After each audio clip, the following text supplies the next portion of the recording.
একজন লোক আলেম আছেন, স্কলার, ফাউন্ডেশন করে। আমরাও ফাউন্ডেশন করতে পারি না আমাদের ব্যস্ততার কারণে। আলহামদুলিল্লাহ তাহরিকে খাতমে নবুওয়াত বাংলাদেশের খ্যাদমতে আছি।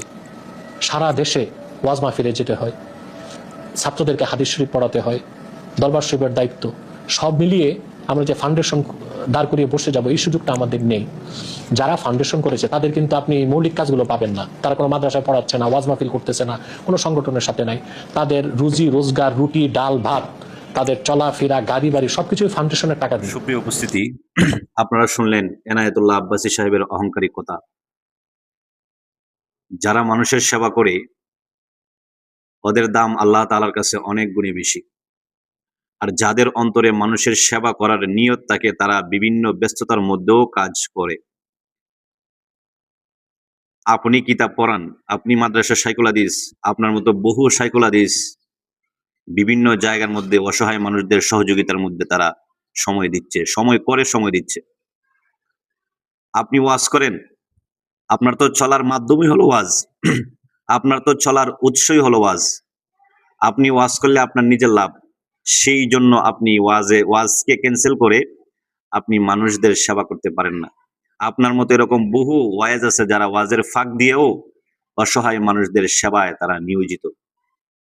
আপনি তো কোনো লেখক না, আপনিও একজন শিক্ষক।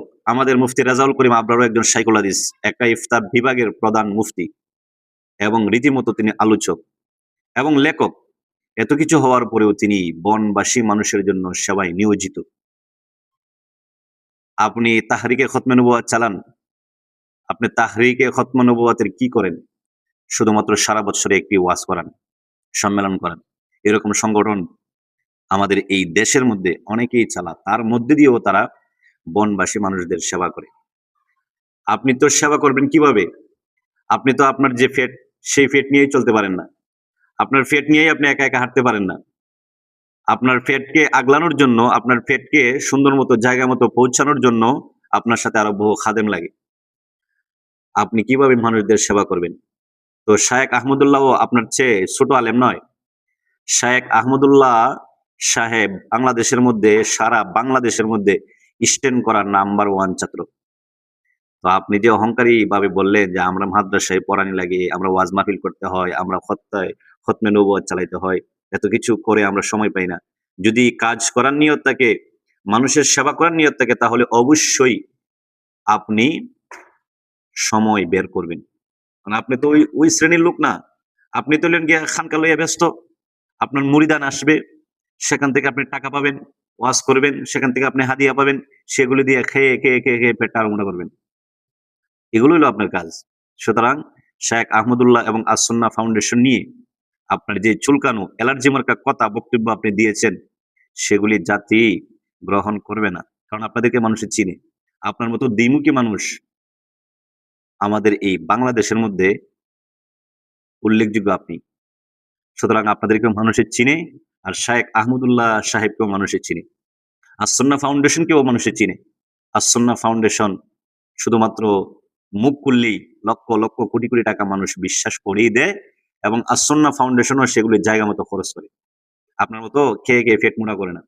সুতরাং যে কোনো কথা বলতে অবশ্যই চিন্তা ভাবনা করে বলা উচিত।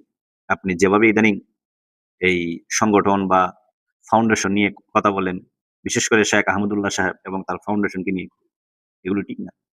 আমাদের একজন শাইখুল হাদিস এবং রাজনীতিবিদ আল্লামা মামুনুল হক সাহেবও একজন শাইখুল হাদিস, একজন মুফতি, একজন লেখক, উনিও একজন আলোচক। উনিও ওনার সমস্ত কাজকর্ম থেকে সময় বের করে মানুষদের সহযোগিতার জন্য এগিয়ে যায়। আর আপনি ফেট লইয়া লড়তে পারেন না, ফেট নিয়ে চলতে পারেন না। আর আপনি বলেন যে আমরা খতমে নবুওয়াত চালাই, ওয়াজ মাহফিল করি, আমরা ক্লাস করি, সময় পাই না। মামুনুল হক সাহেব শাইখুল হাদিস, রাজনীতিবিদ, লেখক, মুফতি, উনিও বিভিন্ন জায়গার মধ্যে ক্লাস নিতে হয়, উনিও বিভিন্ন জায়গার বিভিন্ন সংগঠনের কাজ করতে হয়। সবকিছু করেও তিনি বনবাসী মানুষদের সেবা করে। এটাই তো আল্লাহ তাআলা পবিত্র কোরআনের মধ্যে বলেছেন, আহসিন কামা আহসানাল্লাহু ইলাইক। ইহসান করো মানব জাতির উপরে যেভাবে আমি আল্লাহ তোমাদের উপরে ইহসান করেছি। সুতরাং আপনাকে আমরা শ্রদ্ধা করি, সম্মান করি। আল্লাহ তাআলা আপনাকে ভালো রাখুক। কিন্তু এই সমস্ত আউল ফাউল উদ্ভট কথাবার্তা বলবেন না।